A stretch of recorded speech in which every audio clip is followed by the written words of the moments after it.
You're listening to the Hazard Ground Podcast, with service members from across the military sharing their stories of combat and survival. And now, here's your host, Mark Zinno.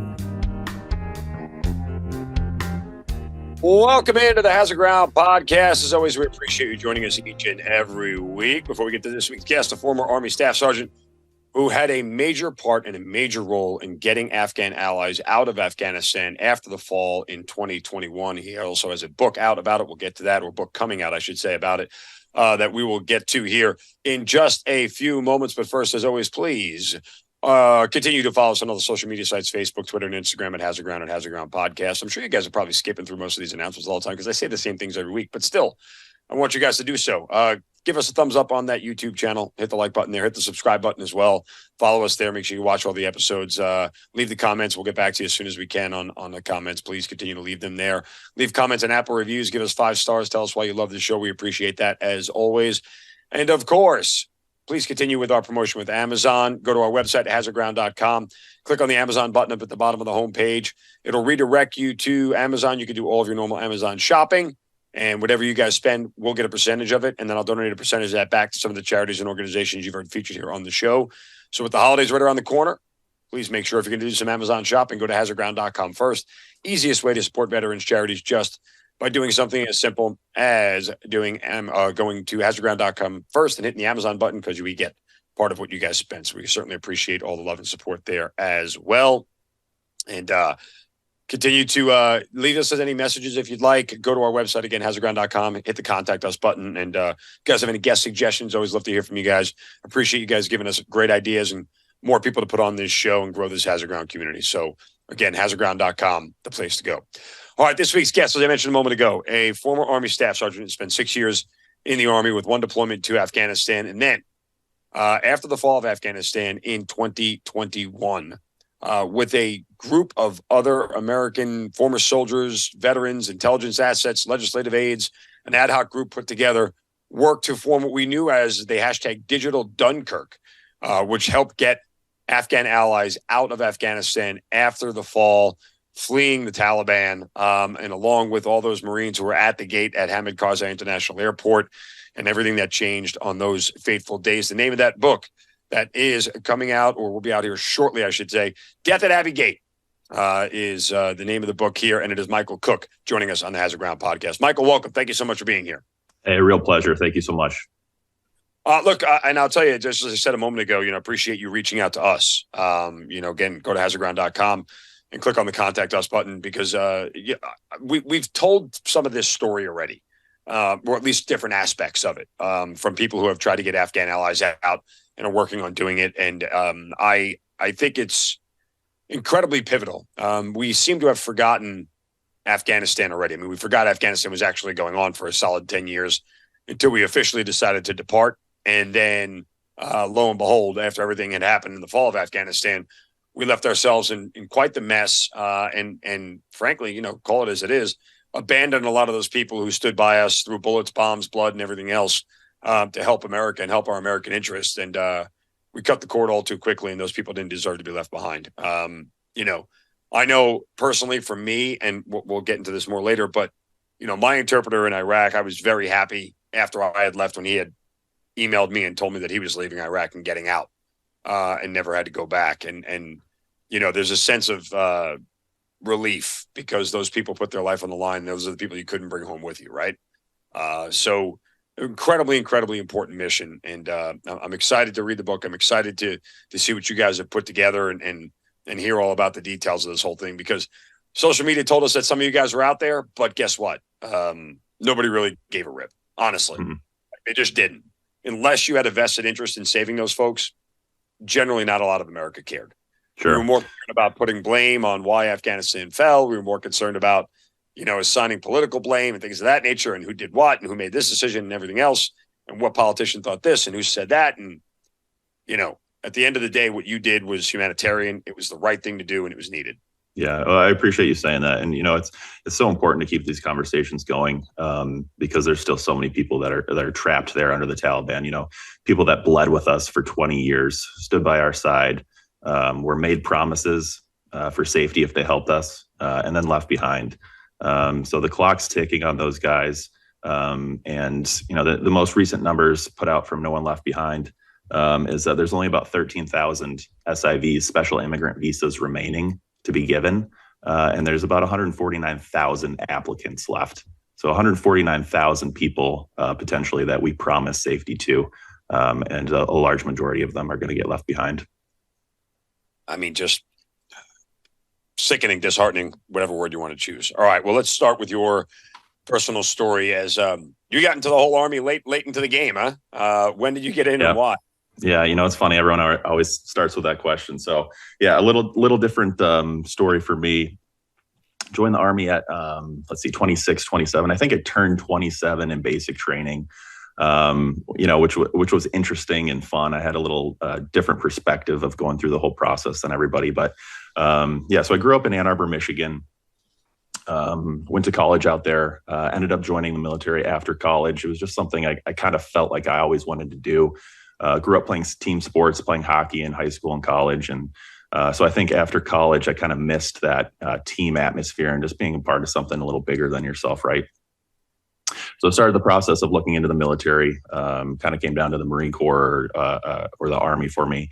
The Army said I could start as an E4, where the Marine Corps said I had to start as an E2, just based on my education. So kind of made it an easy decision for me to jump into the Army. So spent 6 years in the reserves as a engineer with one deployment to Afghanistan in 2019 and 2020, kind of right at the end there as the drawdown was starting to begin.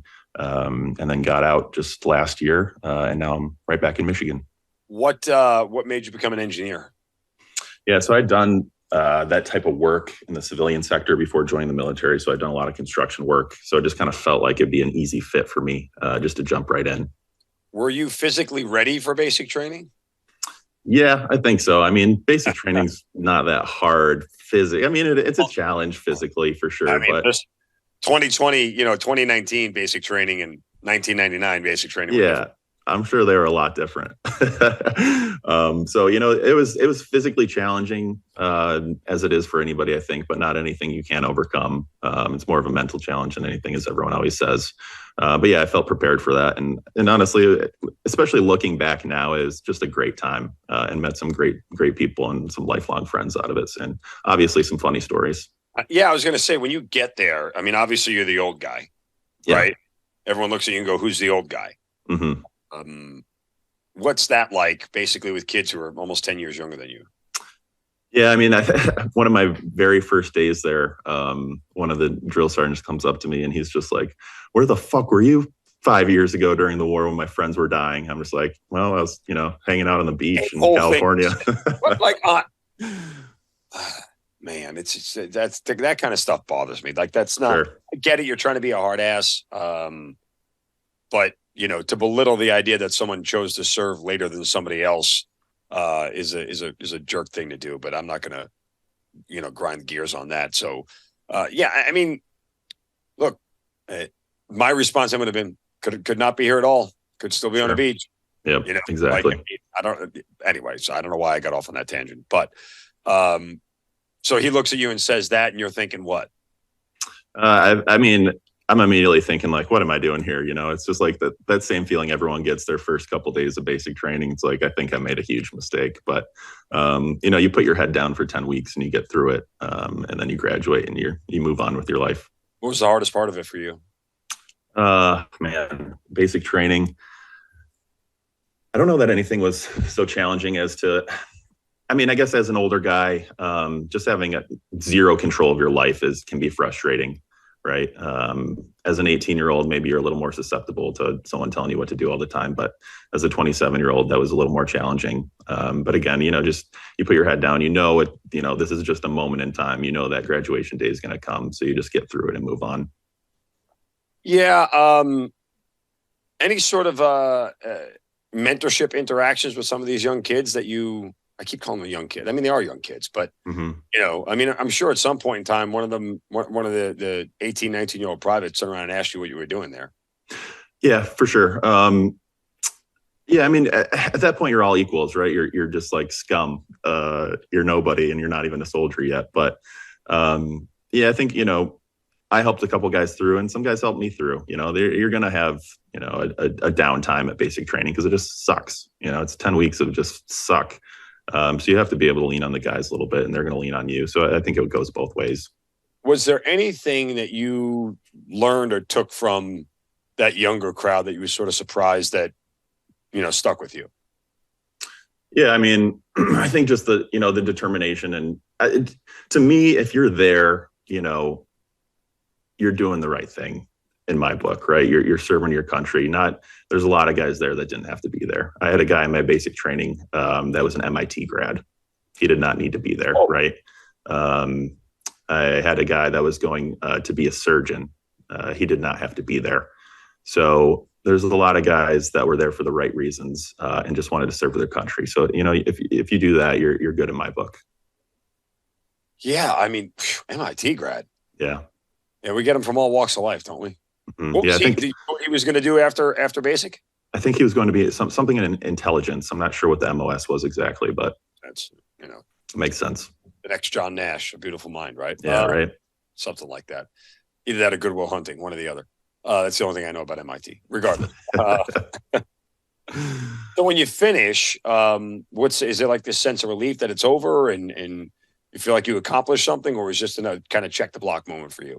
No, I did feel like I accomplished something. Joining the military was something I'd always do. Just so to know that I did it and I accomplished that small goal, even though it was just a fraction of, what I was going to have to do in the military, it felt good. So graduated basic training, move on to AIT is what it's called in the Army, Advanced Individual Training. So for engineer school, went down to Gulfport, Mississippi to train with anymore. So it depends what your MOS is exactly. Okay, gotcha. Yeah, your designation is. So I went to train with the Seabees. Construction guys. Yep. Yep, exactly. So went down there for 7 weeks. It's a little bit easier, a little less rules. I'm going to basic training, and then after that, you just go back to your normal life and go to your unit. Do you think that? Excuse me. Do you think that 19-year-old you would have survived basic training the same way 27-year-old you did? Yeah, probably. I mean, physically, yes, maybe. I don't know that I would have had the appreciation for it. I don't think mentally I was ready for that back then. At that point I was, just getting ready to go to college because I thought that's just what you had to do, So I went to college, and then after college, I moved out to California to start working, and just kind of wanted to be a beach bum for a while. So I don't think I was in the mental space at that point of time in my life to go and serve and join the military. So honestly, I'm glad that I waited to when I did. So now when you signed up for the Guard, did you think about, was combat in your mind? I mean, Iraq is already over at this point in time. And again, like I said, Afghanistan was pretty much forgotten about. Did you think that you were going to end up going anywhere? No, I mean, and, I didn't join as, a combat MOS. I joined as an engineer. Right. So I kind of knew that, most high likelihood I was not going to see combat. Probably a high likelihood I wouldn't deploy at all. But again, you never really know with either of those things, when you sign up. But yeah, I mean, I think I had a pretty good idea that maybe I'll deploy and maybe I'll go somewhere really cool. And I had always wanted to go to Afghanistan. I mean, I had Afghanistan in the back of my mind when I did sign up. Like, that's where I wanted to go. I wanted to, see that beautiful country. I wanted to go check out the culture there. But wasn't sure, obviously, if you're going to get that chance. You never know. But yeah, I knew there was a strong likelihood that I was not going to see combat, and that was fine with me. So you get back from AIT, you go back to your reserve unit. When does the deployment, what year and month in this, and then when does the deployment actually happen? Yeah, so I go back to my unit for probably a year and a half to maybe pushing 2 years, and then we get deployment orders. So we go over to Kuwait first. So we're at. What's your first thought when you hear that you're going? I was excited. I was one of the guys that wanted to go. And there's kind of a mixture in the company. A lot of guys were excited and wanted to deploy, and that's what they were there for. Then in the reserves, especially, you get the guys that do not want to go anywhere. They're there for the benefits. They're there to, for whatever reason, for schooling or anything. And those guys were not happy, right? And a lot of those guys didn't deploy and were able to get out of it. And really, yeah. And I was fine with that. You don't want to bring those guys with you, right?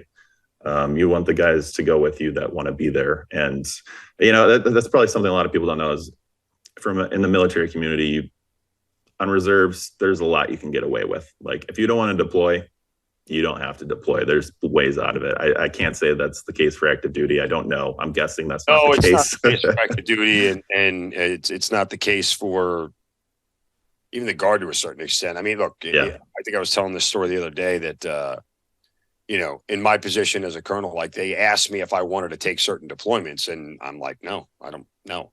Mm-hmm. Now, if my unit had gotten called up and the slot that I was in the unit, you would have never heard a peep out of me. Yes, I was going. Okay, sure. That's the deal. But for a random spot, for a random deployment that wasn't mine, if I don't have to at this point in my career, I'm not going to. And people can argue with me if they want, but I don't feel like I should have to go. Sure. Like I've been popped twice, and not saying that that's enough. I just merely saying my unit was called up to go, so I went. I didn't try to weasel out of that because it was a unit thing. Yep. We have so many, quote deployments around that people go on and look to go on and tours of duty and things of that nature. They'll find somebody, Yep. So I think there's a slight difference there, but could be splitting hairs. Yeah, that's weird. I would never. And look, if I was the commander of that unit and I found people who didn't want to go, I would go to the command forum and say, just let them stay home. I don't want to deal with the headache downrange of somebody who doesn't want to be there because it makes things 1,000 times worse. Exactly. Times harder. Yeah, so you don't want them there. Write whatever you want on there, NCOER. Just let them stay home. Just find somebody who wants to go and wants to be there and is going to do the work, and things will be a lot easier because you can do more with less. Yeah, so, and when we get back, like those guys aren't treated well. The guys that didn't come, and we all go and we come back. They're certainly outcasts for the rest of their career. Yeah, that's not a scarlet letter you want to have. No. Again, there's voluntary deployments and there's involuntary deployments. When a unit gets called up, it's involuntary. So everybody go. That said, do you know exactly what your mission is before you get over there, or no? No, I mean, as engineers, we know we're going to be doing some sort of like building or security work or, something hands-on like that. But we have no idea where we're going or what we're going to be doing. So we deploy as a company, but then we get split up, after a week or two in Kuwait, we get into Bagram, Afghanistan. And from there, we get split up into platoons, into squads, into teams, just all over the place. So anywhere from, a two-man element up to a platoon size element at, certain outposts or FOBs all over the country. So me personally, I spent about 3 days at Bagram and then got pushed up north to Mazar Sharif to a German NATO base called Camp Marmel. So I was there with my platoon. We were there for probably 3 or 4 months, I want to say. And that's really kind of where the story of my book starts. Because there on Camp Marmel, I meet my friends Abdul and Mohammed, who are contractors. And before we get down that road, I just kind of want to set some more of the stage here. So yeah, sure. You got to Afghanistan when? Like what in 2019? What month? November. Okay. 2019. And again, as CBs, you're doing construction. It's not rocket science or anything like that. And for the most part, you're relatively safe the entire time, right? Like There's not, over the course of the deployment, you were in no real danger, correct? No. Yeah. I mean, maybe a couple IDF times at Bagram, but that's, didn't even get out of bed. You feel very safe.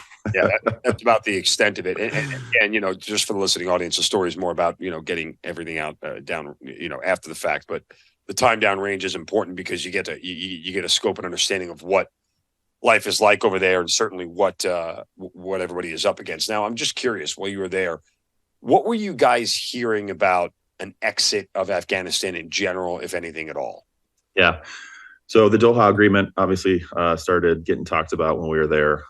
We were following closely online as President Trump and the administration was, working with the Taliban to create that truce and what that was going to look like. So we knew it was coming, didn't exactly know what that was going to look like or when. I mean, when I was there in 2019, 2020, I think there was only like a few thousand troops at Bagram when I was there, which, if you've been to Bagram, that's nothing. I mean, the place is huge. It's like a city, and it just felt like a ghost town.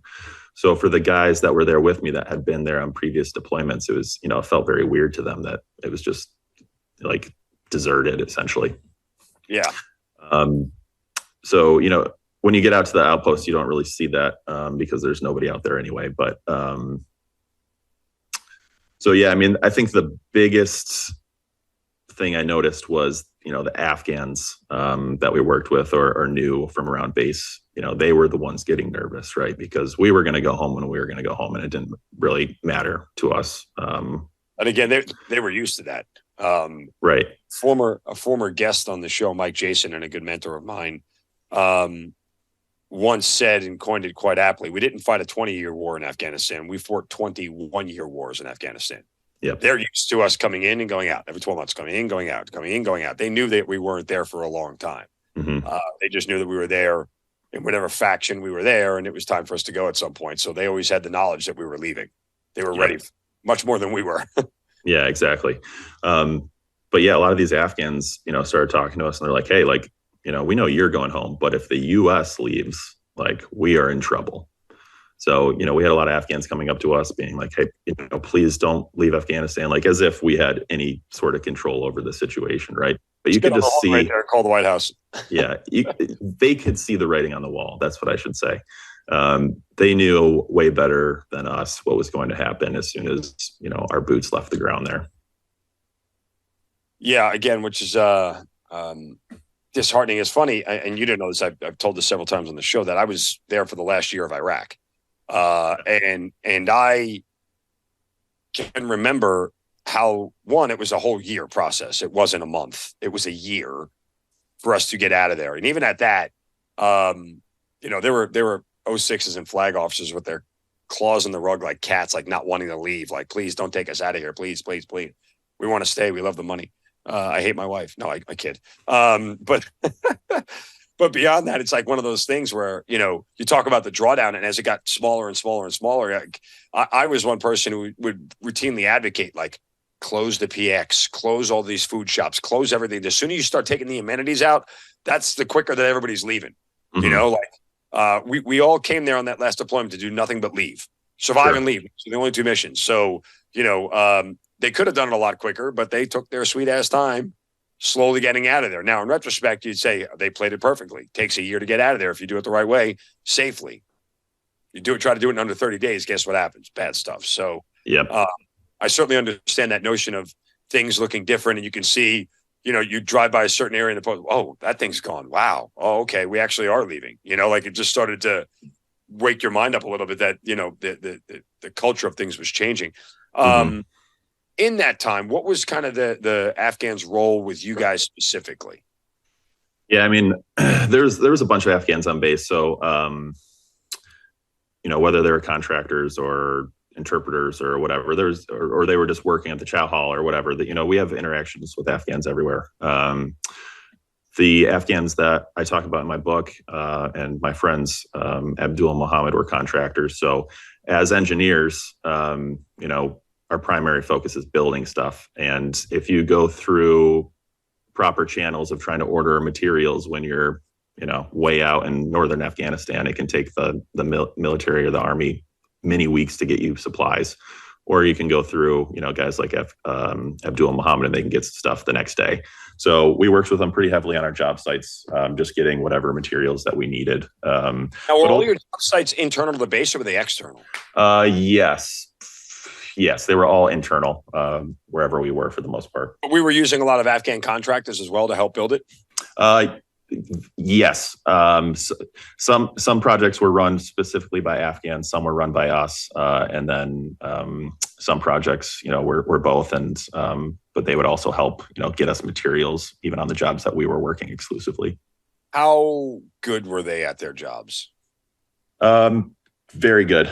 I don't think OSHA would have liked the way that they worked, but they were very fast. So it's they worked way faster than we did for sure.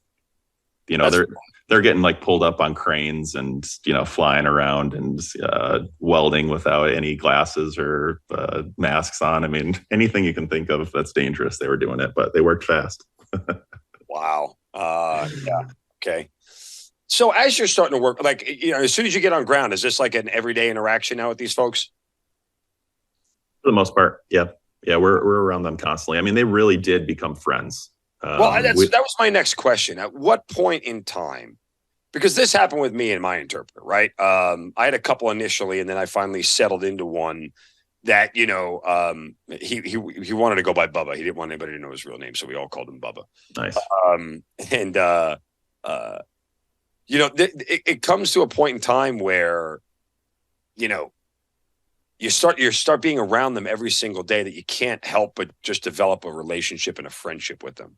Mm-hmm. And it became one of those things where it's like, hey, we're going to get together tonight and have some beers. Yeah.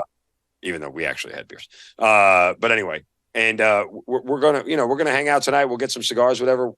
Why don't you come and hang out with us for a little bit? Yeah. Okay, I'll come by. Just start to genuinely form this bond and this friendship. And then, I want you to finish. I'm just, then it's one of those things where it's like when they're coming out on missions with you, right? And they have to put on a flak vest and they have to put on a helmet and they have to carry a pistol and it's everything else. It's one of those things where it's like, hey, Bubba, listen, don't get out of it. You stay in the vehicle. I don't need you to get out. You stay right here and we'll take care of everything. If I need you, I'll come get you, kind of deal. Because you're actually worried about the genuine welfare of this person who's not trained to protect themselves. Now, in certain cases, you could argue some of those folks in the Middle East have been closer to death than many of us were in combat routinely throughout their lives just because of the country that they lived in. But still, it was one of those things where it was like you just start to, over the course of time, not even recognize and understand why you're developing a friendship with them, but it just happens. Yeah. Yeah, absolutely. I mean, yeah, they were my friends. Fast forward to now, I had dinner with them last night here in Michigan. Wow. They live 30 minutes down the road from me. And obviously we'll get to that. But you see them every day. They would bring us home cooked meals from their wives. We would give them lumber to heat their houses in the winter. We joked, just like we joked with each other. And I remember when I went to say bye to them to move on to the next base, I was sad. I gave them a hug and I joked and said, you guys should come see me in Michigan sometime. And, knowing that was never going to happen or didn't think that was ever going to happen. And, I held a smile as, we shook hands for the last time.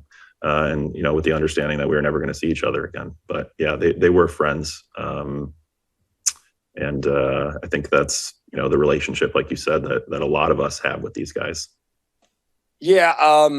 And again, it's even with and again, I had a twofold, not only with my interpreter, but even with the Iraqi soldiers I served alongside with, the night before I left, they threw me a huge party. They all gave me gifts. There was a lot of hugs exchanged, a lot of, hey, I'm going to miss you and everything else. It was one of those genuine moments where, you have to say goodbye, and your paths are going to diverge, but there's just a genuine respect and appreciation for each other that is it's really hard to describe, because a lot of those guys, again, we saved each other's lives at certain points. We all put our lives on the line together, and that's something that you can't really quantify or qualify in any way unless you've done it, unless you've been there with. So, and it's just part of their culture, I think. I mean, Afghan people are some of the most hospitable people in the whole world, and I really mean that. I mean, when they're not being tortured, shot at, and blown up on a routine basis and threatened with their lives by their government, yeah, they tend to be very nice people. Yeah, exactly. And I'll fast forward one more time just to share another story. It's when I was trying to get Abdul and Muhammad out through Abbey Gate, comms were shit because we were jamming signals. You couldn't really get any calls through. So like any call you could get through was extremely valuable. And, they're standing in the shit-filled canal for, 14 hours a day. And I finally got a call through to Abdul, and, his immediate response when he answers the phone is, "Hey brother, how's your family?" Just like that is ingrained in Afghans. I'm just like, Abdul, shut the hell up. Where are you? Tell me what's going on. Like they just literally can't help it. Like that's who they are. So I know you said you were moving on from base to base. When you leave from base to base, is there some sort of verbal commitment and handshake that you guys are going to stay in touch? Or, was anything said, or you just kind of knew it was? Yeah, we, they had phones, so they had WhatsApp. So we exchanged WhatsApp numbers, and stayed in touch throughout the deployment. And then, when I got home, sporadically, up until the August of 21, where we started communicating pretty heavily, but yeah, it was intermittent until then. Did you feel like when you got back that those relationships would eventually dissipate other than a quick check-in here and there? Yeah. Cause that's just what happens, right? I mean, when you're never going to see somebody again, maybe you check in every once in a while, but I kind of anticipated that relationship would kind of end naturally at some point. So you get home in 21, everything's hunky dory, and you decide you're just going to get out after your commitment is up. Yeah. So I got home in 20. So I was over there in 19 and 20. My commitment went until October of 22. But I was just in the reserve. So, it's just the weekends at that point. So I kind of just wrote out my career until, last October. And then, the time for me, I felt like I had accomplished what I set out to do. I wanted to serve. I wanted to go to Afghanistan, just, do a deployment and see what that was like. And I did it. And I felt like, I had accomplished my goals and I was ready to move on. All right. So you're home now and still serving when August of 21 rolls around. When does communication pick back up prior to August? Are they starting to tell you, hey, you guys are leaving kind of deal? We're here. Did you hear about anything before the news had gotten word of it? Minimally. Yeah. So Camp Marmol got shut down pretty early on up in Mazar Sharif. So Abdul messaged me just to let me know that he was going to be heading back to Kabul to stay with some family. But the gravity of the situation didn't set in because, all our intelligence that was coming out of the U.S. government, coming out of the CIA, whoever, showed that the Afghan National Army, the ANA, was going to be able to hold out even without us. So there wouldn't really be any big threat to the population of Afghanistan. Obviously, that was way wrong. Ourselves. Yeah, but no, I didn't feel a big sense of urgency on anything really, other than just saying, okay, cool. Yeah, hope you're doing well. Did he mention anything? Did either Abdullah Muhammad mention anything about wanting to leave Afghanistan? Not at that point, no, because they didn't want to. I mean, that's where they grew up. That's their home. That's where all their family still is today. So these weren't people just looking for, that golden ticket to America. They didn't want to leave their country. When does it start to get to a point where you realize that, action may need to be taken? Yeah, I was following the situation pretty closely. So Taliban starts taking, perimeter cities. And then it became very clear, very fast. Obviously, the whole thing happened, in like 5 days that they took over all of Afghanistan. So it didn't take long for them to be on the perimeter of Kabul. And that's when Abdul called me and he's like, brother, we need help. Like, they're coming. Is that exactly what he said? Pretty much. Yeah. He said, brother, I need help. They get all of Kabul was his exact words, or they're going to get all of Kabul. What are you thinking when you hear that? Is your first thought like, what am I supposed to do? Yeah. I was sitting right here where I'm sitting right now at my kitchen island, and we were FaceTiming. And I was sitting here with my mother at the time, and he called me and he was holding his little baby girl. And at that point, it was very obvious that the Taliban was going to take over Kabul. They were going to take the whole country. And I remember it so well. My mom was, kind of in the background of the screen, and she just had to step aside because she was just started crying because she knew, looking at this little girl, that this little girl's life was over. She knew that we all knew that this little girl was going to grow up and was never going to have a job and was never going to go to school and was never going to be able to leave her house without a male escort, without her whole face being covered. All the horrible things that you hear about going on in Afghanistan, they're all real. And, it's a lot worse than the stories you're hearing, actually. So that was a tough moment. And I remember hanging up the call and I looked at my mom and I was like, I don't know I don't think there's anything I can do to help them. What can we do? And that was the point where we started looking into the special immigrant visa, what everyone calls SIV, and started going down that complete rabbit hole shit show that is the special immigrant visa process. Well, what did you find out? Well, it's a very difficult process. So I've said this a few times, even as a American English speaker, it was very difficult for me to figure out. So as an Afghan who, maybe speaks a little English, but almost certainly doesn't read or write in English, it is impossible. I mean, you have to have help to fill these things out. And a lot of it's translated, but a lot of Afghans can't even, read and write in their own language. It's just, there just wasn't that education as that generation was growing up.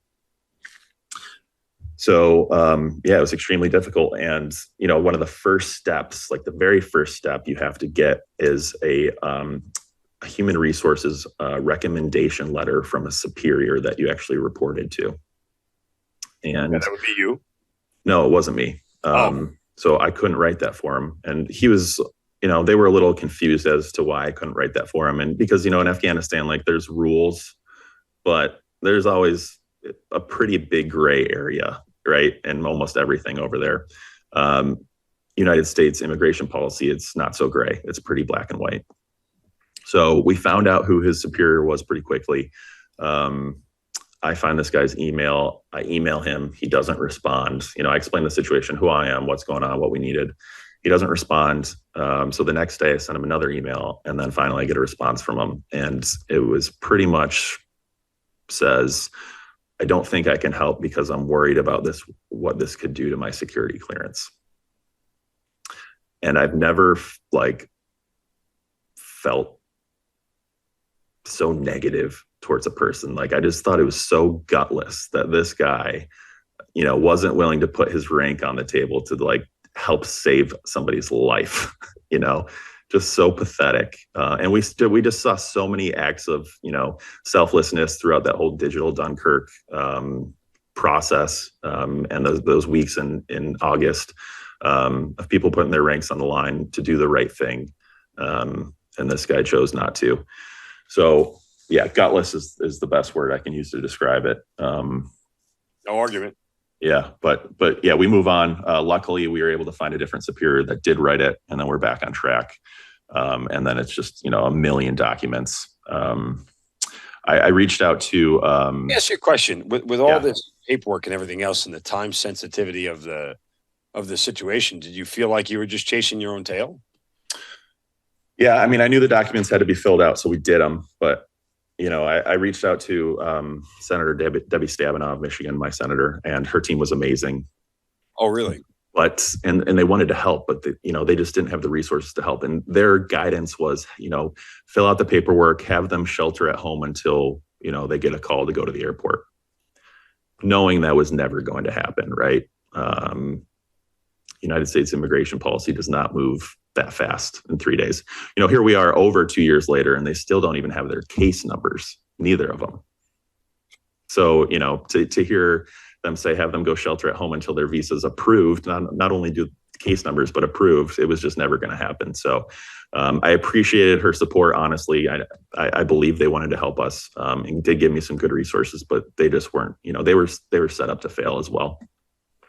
So that was kind of the point where we're like, what, we have to take this into our own hands. We'll fill out all the paperwork just so we can say we did, but that's not going to cut it. Okay. Kind of take me as you're filling this out. Did the actual bomb at the Abbey gate happen yet, or no? No. So this is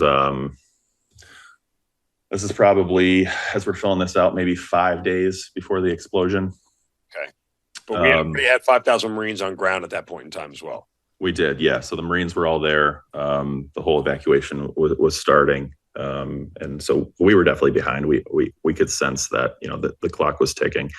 Also, when I had heard that this was all taking place at Kabul airport, HKIA, and that was just baffling, obviously, because you just wonder why this isn't happening at Bagram. Well, obviously it's an easy answer because we gave up Bagram, but there's failures everywhere, right? And the decision to give up Bagram, that has a couple great working runways and great security, to go to HKIA with one runway and no security, like that really was playing through my head, and I was kind of doing the mental math as to what are our chances of getting these guys out of there, and the math wasn't adding up for me, obviously.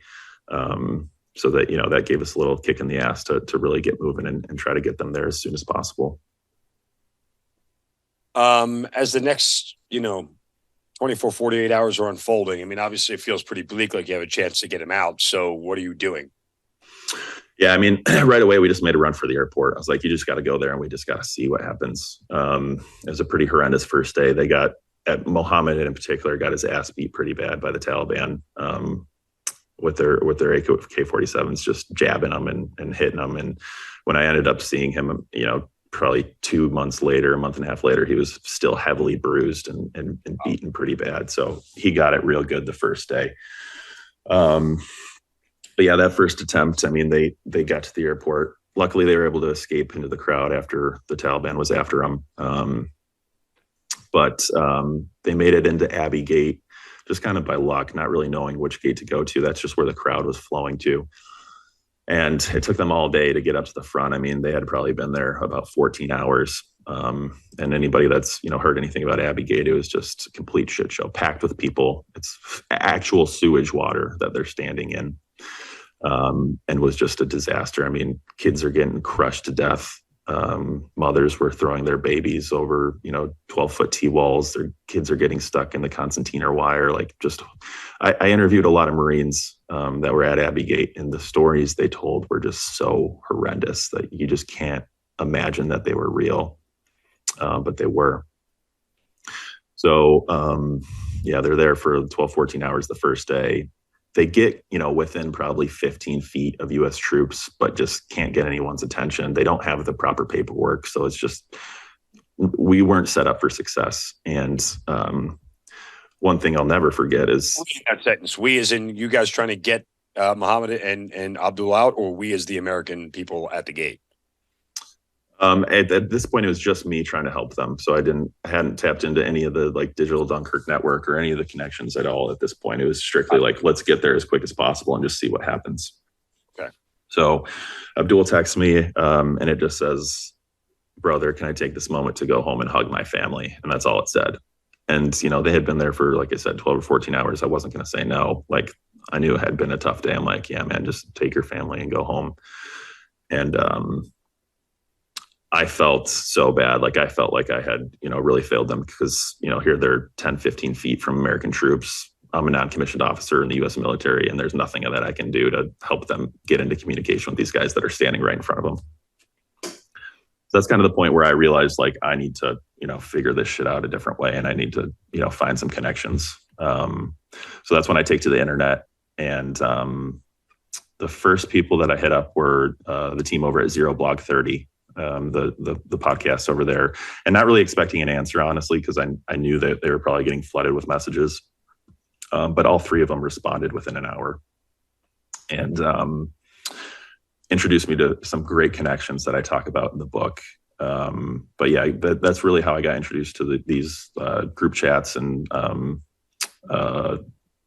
rooms of Digital Dunkirk people that were able to pass along intelligence of everything you can imagine. I mean, I always say, each of us came to that chat with the name of maybe one person or, the name of the Afghan you were trying to help, but collectively together, we had a ton of information. So, who was working what gates, what documents they were taking, names and phone numbers of people. I mean, just anything you could want.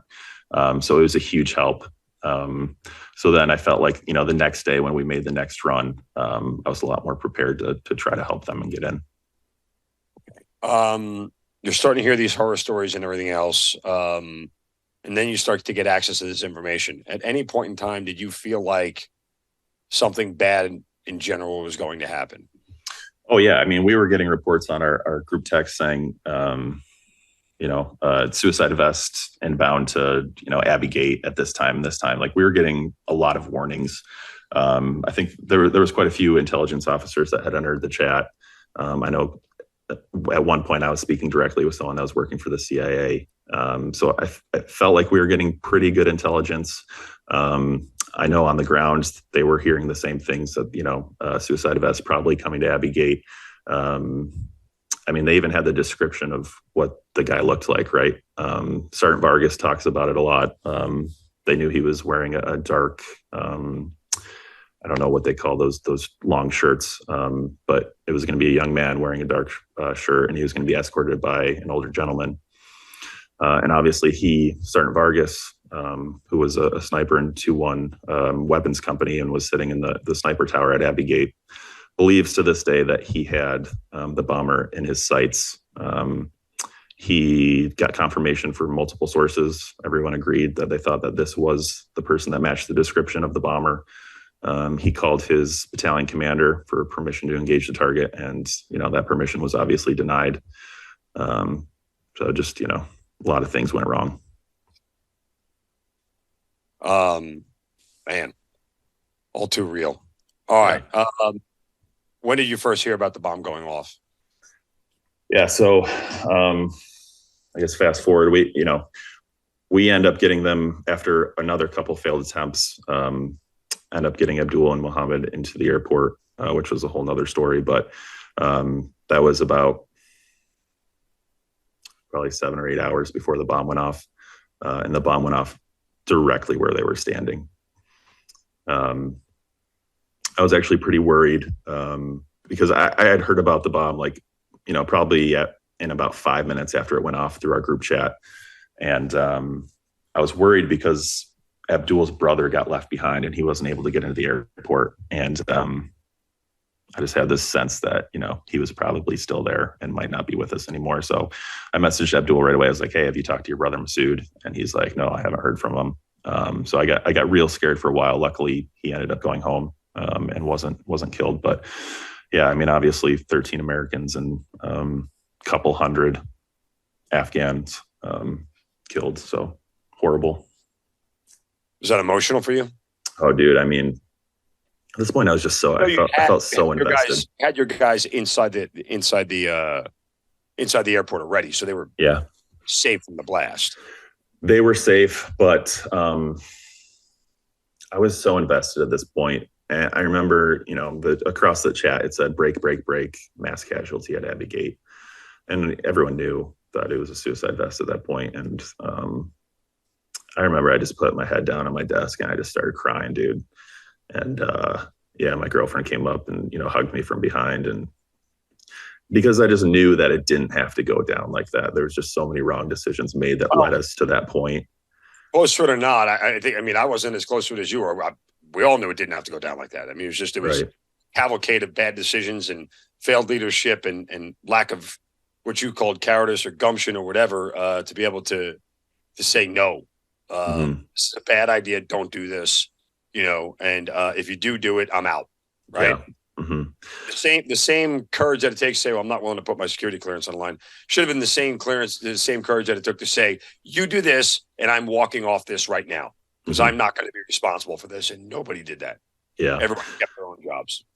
And, Abdullah was sending me a lot of pictures of Abbey Gate. So I knew how close these Marines were to the crowd, and just how populated and condensed that area was and surrounded by concrete. So any blast that went off in there would probably be amplified. And, when I first got the message, it said, we believe there's casualties, and I knew it was going to be, a sizable amount. Right. And I knew that there was going to be dead Americans. And I was just so worried that the Marines that had helped me actually grab them out of the gate, to backtrack here a little bit, I was just hoping that their names weren't going to be on the list. Right. And that kind of felt messed up to say, because I don't want to see any American's name on the list. But, for the guy that, went and grabbed the hand of Abdul Muhammad and pulled them over, who I talked to him on the phone, and I was just really hoping not to read his name. And luckily he did make it out of there and didn't die. But I think that was probably the biggest thing I was worried about, is what had happened to him. When do Abdul and Muhammad get out? So, they got out, I want to say on the third day that we were there. So it was just hours before the bombing. Okay. And they were actually on a flight already. Oh no. Yes, they were. They had pretty much just taken off when the bomb went off, but they had been in the airport for several hours at that point. But yeah, their story of getting in. So I remember I got a call, and from Abdul, and I could hear him, but the phone wasn't to his face. I could hear him in the distance. So I could tell that he was holding out his phone, trying to give it to somebody. And he was yelling at somebody saying, talk to the sergeant, meaning talk to me. And this voice comes on, and it just says, Sergeant Zelensky, United States Marine Corps. And I was just so pumped, to hear his voice. And so I quickly just identified myself and, said, who these guys were. And I have them manifested on this flight. Their SIVs are pending. We don't have them yet. Please help us. And Sergeant Zelensky thought that I was actually at the airport. He was like, dude, I don't have the resources to like escort these guys down to state. Can you come down here and grab them yourself? I'm just like, dude, I am in the United States. Like, please. I just begged him to help me. And, he did. He was more than willing. He was like, okay, I'll make sure that these guys get in. So he pulled them in. And in the chaos, I immediately wrote down his name, but it was just such a shit show on the phone that I wrote down Valensky with a V, and his name was Zelensky. So, I go on this like 1 year manhunt for this guy afterwards, after this whole thing went down, can't find him. And then finally, after a year, I went on Northern Provisions Instagram page because they had just made a posting about HKIA. So I was just like, hey, does anyone know Sergeant Valensky worked at Abbey Gate at this time? And dude, within like less than 10 minutes, someone was like, do you mean Sergeant Zelensky from 2-1 Weapons Company? I'm like, yep, that's my dude. So within another like 10, 15 minutes, I was on the phone with them and we talked for an hour. And we were just like, both like just crying on the phone to each other. And it was great. Well, I'm glad that there was at least some smiles to be had. Yeah. How many people, like a guy like Zelensky, how many people did he push through the gate? Like, I mean, yeah, I mean, probably hundreds. I don't know. I've never actually asked him that question. But yeah, probably a lot. And I mean, dude, those guys saw, the worst. How many people could get in? The way you got in touch with somebody on the phone at Abbey Gate, I'm sure there were other Marines there on their phones getting similar phone calls, right? Oh yeah, a ton. Yeah.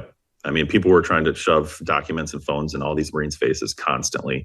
And they said most of the time, it wasn't an American on the other end of the phone. It was just, some random person that could maybe speak a little English, just begging them to let them in, whether they were qualified or not. Did any of them resist and say, no, I can't do it? Any of the Marines? Yeah. Not to my knowledge. I'm trying to put myself in that scenario because literally I'd be like, who that for you? Yeah, why are sure. Like, I don't understand. Like, you have to help me understand how this phone call is actually taking place right now. Sure. How did they know that who you were is who you were and what you were saying was real, especially when the paperwork didn't match?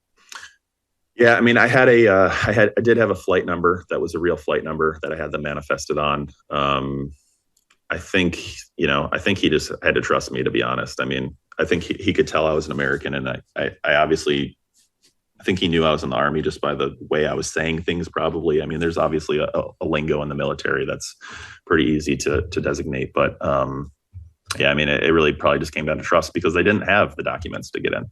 So there was really nothing for them to show other than maybe like some certificates of appreciation or just some other, maybe a NATO badge.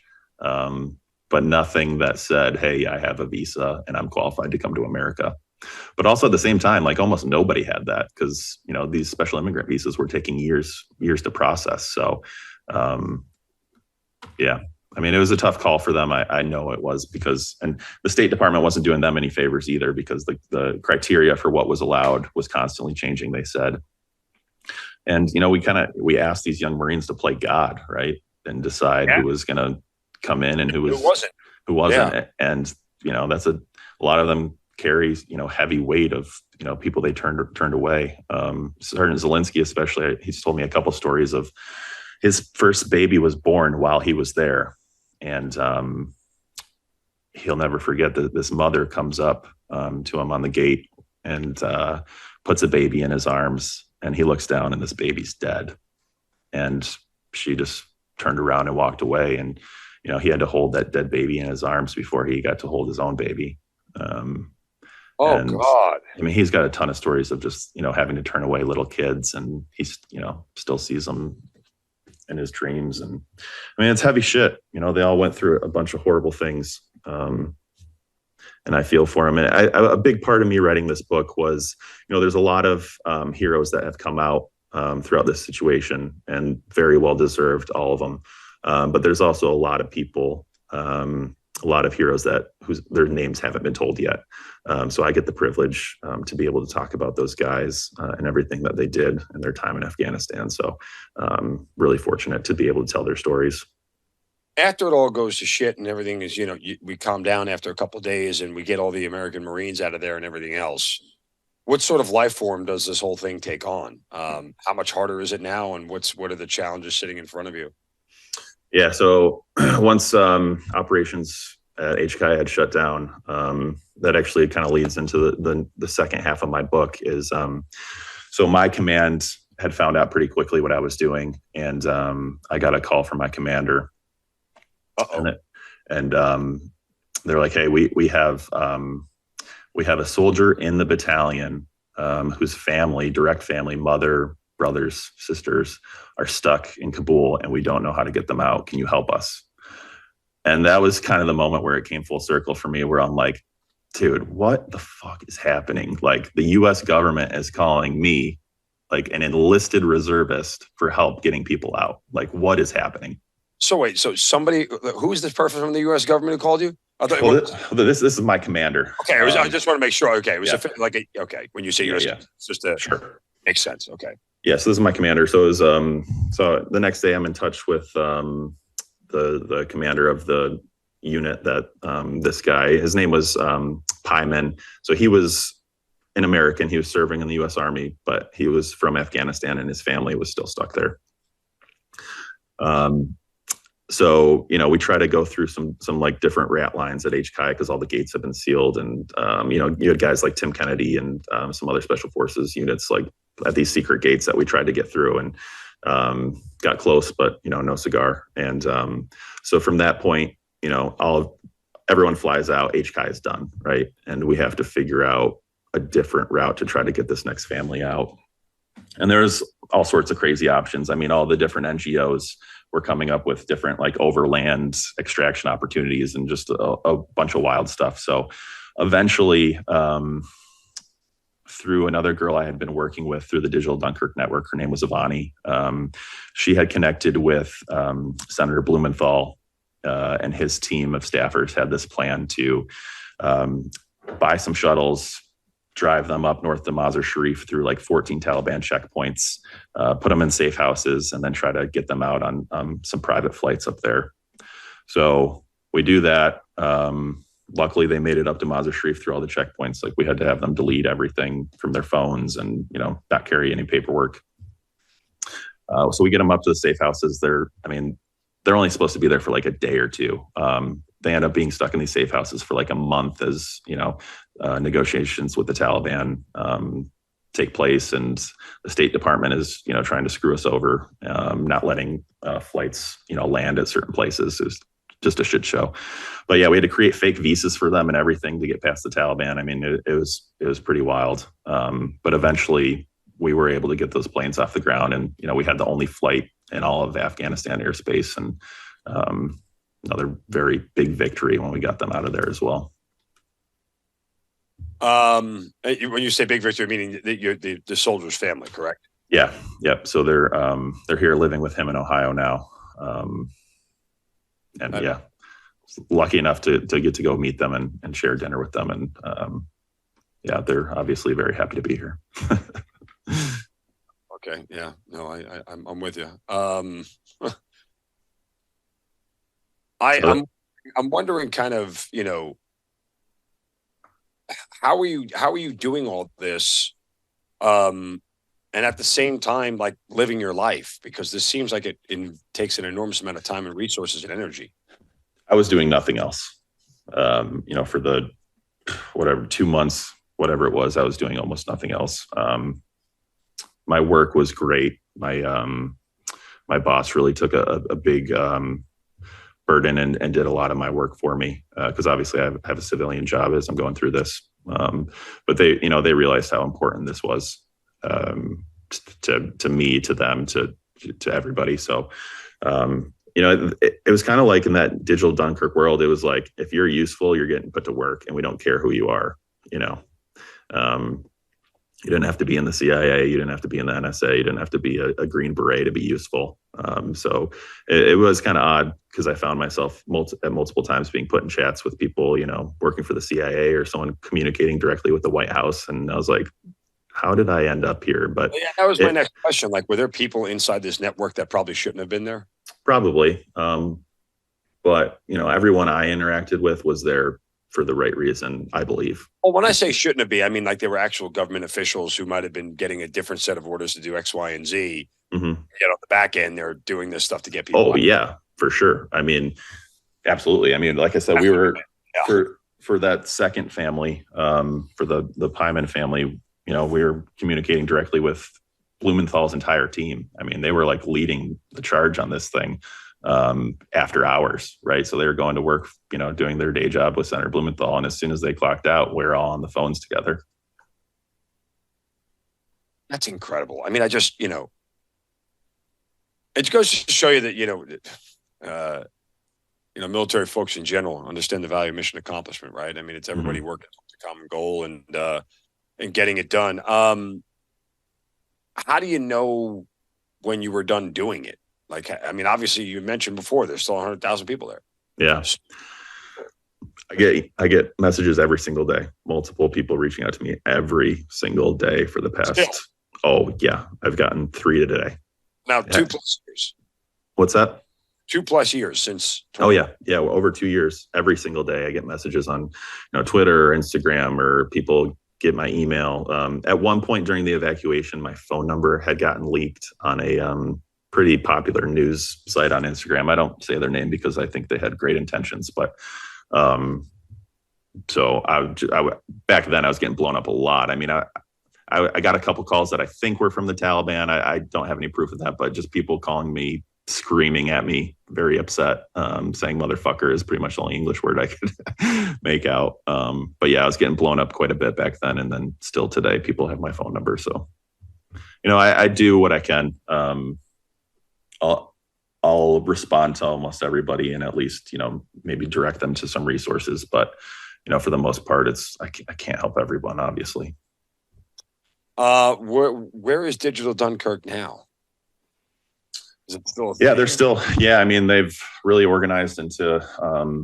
I think it's kind of morphed into a lot of different NGOs.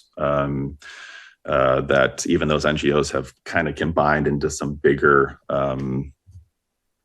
Entities like Moral Compass Federation is a entity of a lot of different NGOs that started that were acting individually prior, but now they're all working together. So it's definitely still happening. I mean, the evacuation operations are still happening. There's still a lot of fundraising going on. They're still trying to help these people. So the work is still being done for sure. When's the last time you got somebody out? Let's see. People are still getting out almost every day. Not out of Afghanistan. I think most people are getting out through Pakistan now. So people are applying. I mean, there's all types of different visas you can get. You can get an SIV, you can get P1, you can get P2. These are just different names of different visas, humanitarian parole, asylum. But I think for the most part, most of the flights are going out of Islamabad. So when did you know you wanted to write a book about this? Pretty early on, probably a few months afterwards. It started with me. I had been doing a lot of fundraising for Abdul Muhammad through Instagram and social media. So everyone knew kind of what was happening, but no one knew the full story. So I'm just constantly being asked to tell the story. And it's like, in full, it's probably a 5-hour story. And I just can't keep, going through that every single time. So I found myself telling this story over and over all day. And I was like, as I start telling the story, like the timeline starts getting a little fuzzy. I'm trying to remember when exactly everything happened. So I was like, I just need to get this down on paper so I don't lose track of when everything happened and I at least have the story for myself. So I just started writing, and before I knew it, I had 25,000 words. And it felt like it just fell out of me. I was like, I really think there's a bigger story here. And like I said, just about the guys that I dealt with at HKIA. I really wanted to tell their story. So a lot of the book is from their eyes and what they experienced. So it was a privilege just to get to tell their story. Were they ready and willing to do it? Yeah, not everybody. I think a lot of guys needed some time to process, but I did interview quite a few Marines that were there. And a lot of them, I don't want to speak for everybody, but I think a lot of them found it very therapeutic to be able to talk to me about the process and to get their stories out. Because a lot of them, said that they've really been struggling with it and they don't have anybody to talk to about it. And they saw some horrible things. I know Zelensky in particular. Do they blame their leadership? Or yes. At what level? I think a lot of them would say, their company commander was amazing. I don't think I found any of them that would say their company leadership was bad. I think when you start getting above that, maybe is when you'll start hearing things, but especially just at the very top. And then they have, a vast disdain for the State Department. They felt like the State Department was a hindrance in the whole operation. Almost every single Marine I talked to said that they never even saw the State Department guys come to the Abbey gate. They said that they were working normal business hours. So, working like 9 to 5, and then they'd shut down operations for the night. It's just like, and I don't know, I wasn't there, but that's what they said. And that's pathetic if that's true. They got no reason to lie. They don't get anything by lying. No. And I mean, I felt like there's a ton of lies. I mean, what the DOD says happened there versus what these dudes who are boots on the ground say happened is just completely different. In my book, I do quite a deep dive into the DOD report and what that says versus what these Marines said happened. And there's contradictions everywhere. I mean, the DOD report says it was not a complex attack. There was no small arms fire after the explosion. Every single Marine I talked to said, dude, we were 100% getting shot at as soon as that bomb went off. And that's what they believe happened. And I definitely believe them. That's wow. I'm surprised, but not surprised. Yeah. I'm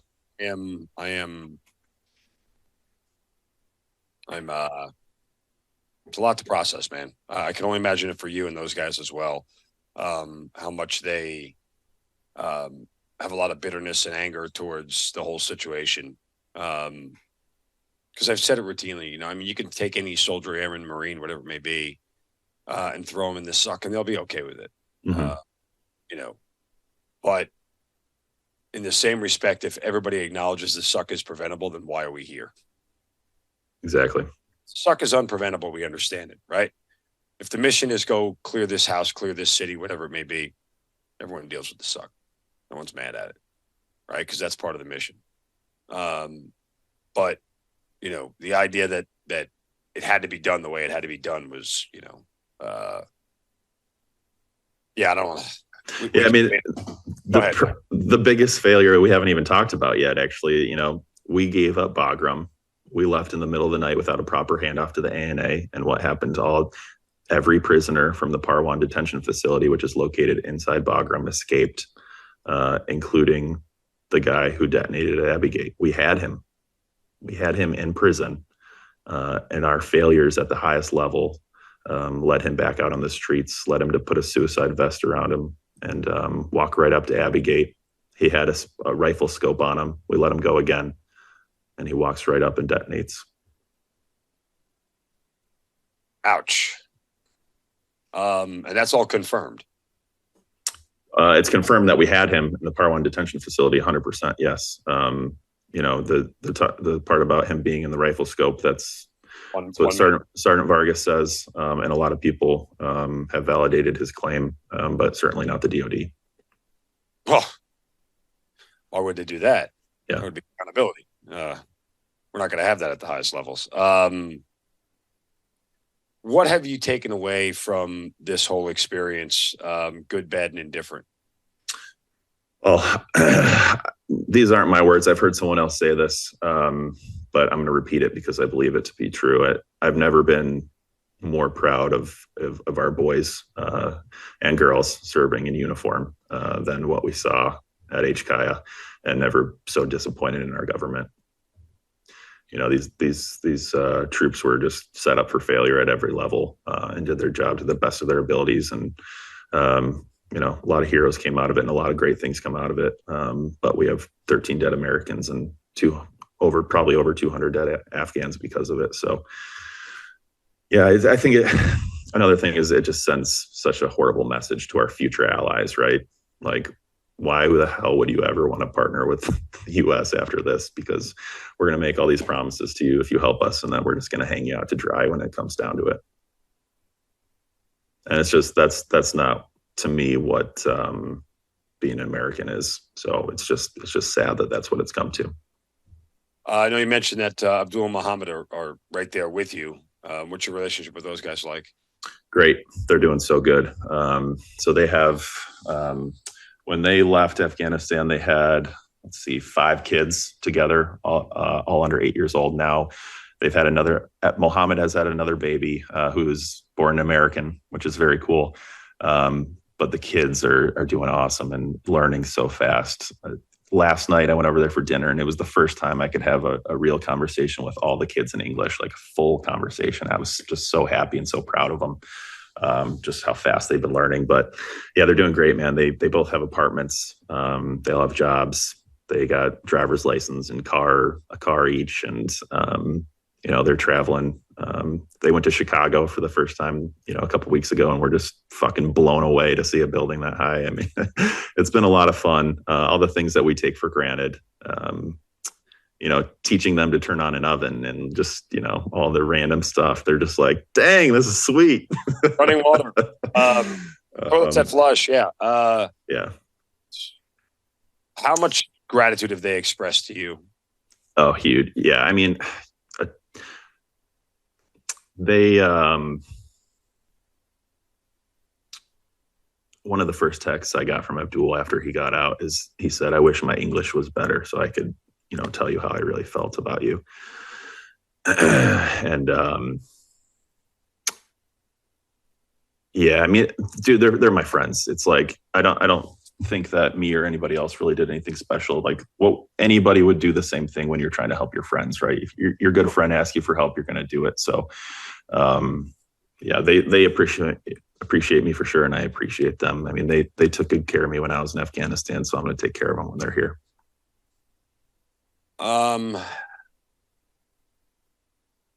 Are you mad at anybody? Yeah, I mean, I try not to let it be like a political thing because I think there's failures on both sides. But I think there's been a real lack of leadership, I think, from the current administration about Afghanistan. And I mean, people are going to vote the way, they believe and vote for things that they care about. Well, I care about this, and I care about Afghanistan, and the things that happened at HKIA. So yeah, I am mad, and I don't think that'll ever go away. But the media is turning to different things. I mean, there's so much going on in the world right now. Obviously, you got Ukraine and Russia is already old news, right? So it's Afghanistan is far gone, and I think that's one of the reasons that I continue to talk about. That's why I have the podcast. I have a podcast called the Afghanistan Project Podcast that I host with a tremendous woman named Beth Bailey, who's a reporter for the Washington Examiner and Fox News. And we talk all things Afghanistan and evacuation. And we're just trying to keep it, in the forefront of people's minds because no one else is talking about it. What do you hope for the book? Yeah, I mean, I hope I think a lot of people just don't know what happened, obviously in the military community, we know about Abbey Gate and we know about the evacuation, but none of my friends did, still to this day, a lot of my friends are like, yeah, are we still in Afghanistan? Like, what's going on there? Like, they don't know what happened. And that's fine. Like, they don't, the war was never at their doorstep. And that's a good thing. And I don't blame anybody for not knowing about a far off distant country. But I hope people, learn what we did to these people, how we left them all behind. And I hope that we learn from it and we never do it again. Didn't a movie come out about the fall of Afghanistan already? Yeah, there's been a couple. The Covenant is probably the biggest one. Right? I think Channing Tatum's. I only ask that because, again, it's bothersome on a certain level that, the work that you guys all did was relatively under the cloak of darkness. The work you guys did was a bunch of people who donated their time and their care and their concern and their effort for the genuine reasons just to help other people and didn't get a single dime out of it. and yet corporate America can turn those events into a profit for something for their own, and it sort of belittles the things that you guys did. Yeah, I mean, I got Abdul and Mohammed here, and obviously that's more than enough for me. The only thing that bothers me about the movie is, it's a great movie to go watch. Yeah, I saw it. I didn't even bother to watch it. Yeah, there were so many real stories they could have told, but instead they just wanted to be the first ones to get there and put it out, so they made one up. So that's what bothered me. Yeah, this seems like it could happen. Let's just do that. Yeah, exactly. So it is what it is. That's Hollywood. Yeah, it is. I just, in the vein of the efforts that you guys have made, noble, heroic, courageous, all the things that you want your American soldiers and airmen and Marines and sailors to be, you guys were. And, anybody else trying to pass that off as their own, I think is fraudulent. Sure. No, well, I appreciate you saying that. And there's other great books out.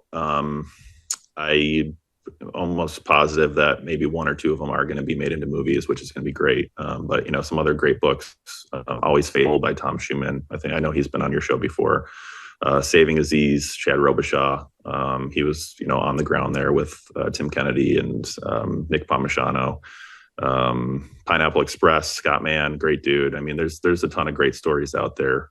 Scott Mann's coming on the show next week. Is he good? Oh, dude, you're gonna have so much fun. Yeah, he's a great guy, and he's gonna make my story seem dumb. So he's got a great one. No, I don't think it's that at all. Yeah, Michael, again, I gotta. It's overwhelming. I've told hundreds of stories on this show, and so often it's about the individual's fight in combat, and that kind of is the theme. More often than not, most of the episodes save gold stars and a couple of individual episodes that were told for a specific reason. This sort of fight that you have is. For some reason, I can't shake the fact that there were so few people willing to help. Like, I know in your circle, what you guys did, you were amazed at how many people stepped forward to help. But in the grand scheme of things, this was an effort that needed more help at a higher level, at a bigger level, unlike anything we've seen before. And it fell on deaf ears quickly. Yes. And that is... As you said before, it's sad. It's disheartening. It's all the things you don't expect when you look at that flag and those stars and stripes. You expect that level of commitment from us, and we didn't give it. And what history is told by the winners, whatever it may be, or whatever the phrase is. This history isn't going to be told enough because we didn't do the winning. And on the flats on the other side of it, there's not enough of a voice to tell everybody how much we actually didn't do. I think it also says a lot about our veterans. So, I mean, well, yeah, I think yes. The flip side was, right. Go ahead, please expound. It was unreal. Yeah, I mean, just like I said, so proud to be a veteran. That when our government dropped the ball, our veterans stepped up and grabbed the ball and kept moving forward. Yeah, and I all you guys deserve a huge pat on the back and a huge thanks for doing what is right in the face of, for lack of a better term, almost contravening orders, and in the face of resistance from higher that didn't want to take this on. You held to the simplest maxim that we've held to since the day you put on the uniform, and that's integrity. I'm in awe of the whole thing. I really am. It's just I'm not often speechless on this show, but you got me at a spot where I'm not really sure how to encapsulate it all. I appreciate that. I mean, really, I just I think part of it is just disappointment, and I'm trying to be tactful with my words and make sure that I am expressing the right way. Look, there's nothing wrong with me saying publicly as somebody who still wears a uniform, I'm disappointed in my leadership, and I'm disappointed in the choices that were made. In the same respect, I'm a soldier, and I follow the orders of the officers appointed over me, and all that stuff that I took in my oath of office. I still believe this to this day. That doesn't mean I can't disagree openly with what decisions they made, but it's not personal. It's business. It's not about Republican, Democrat. It's not about right wing, left wing. It's about the right thing. Right. And it's the only R that should matter is right or wrong. It should be R and W. And what is right was simply to help the people who helped us. And it's shameful that we didn't do it. That's it. I can't say it enough. Right. Again, the book is called Death at Abbey Gate. You guys, it's being published by Castlemate Publishers in London, and it'll be available to order on any platform. Yep. So Life and Death at Abbey Gate, out for pre-sale now anywhere you buy your books. And then the official release is February 15th. February 15th. Well, I'll be looking forward to it. I fully expect an autographed copy. I kid. Absolutely. You got it. It's just an unreal story. All right. Well, listen, keep it up. I hope behind the scenes there's more and more work left for you guys to do, and you keep doing it and get it done, and continue to carry that flag for all of us, man. This was an incredible journey that you guys have put a lot of people on and literally saved lives, thousands of them day by day, by doing all this. And it doesn't get much of a higher calling than that. That's for sure. Yeah. Well, thanks for saying that. And thanks so much for having me on the show. It was a great conversation. Appreciate it. Mikael Cook, thanks for being part of the Hazard Ground. Thank you. You've been listening to the Hazard Ground podcast, hosted by Mark Zinno. If you have an interesting story to tell and you'd like to be on the show, send us an email at producer@hazardground.com. And if you like the show, don't forget to subscribe, rate, and review on Apple Podcasts. Thanks for listening. We'll see you next time.